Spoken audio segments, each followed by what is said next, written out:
Hello everyone. So today in this video series, we are going to discuss about types. How to know which type is assigned. As in the previous lecture, I have said that if we take a user input, then by default is a string. So how we can know that is a string or a float value or a complex or integer. So here we have assigned x is equal to 1, which we know it is a int from and again y equals to 2.8, which is a float. We know this already also. Now we are defining a complex number z is equal to 1j.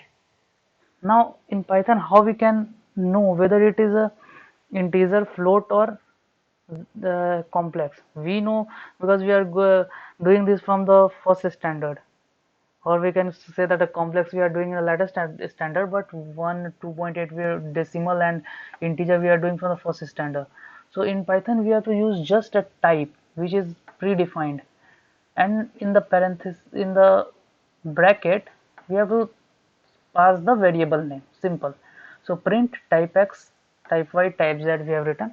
So just print it out.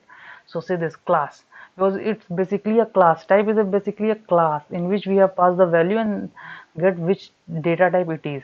So first integer, then float, then complex. This is a very small thing which might we need to encounter in the programming logics. So this is also the basics which should know about the Python in the Python language. So thank you for watching a video.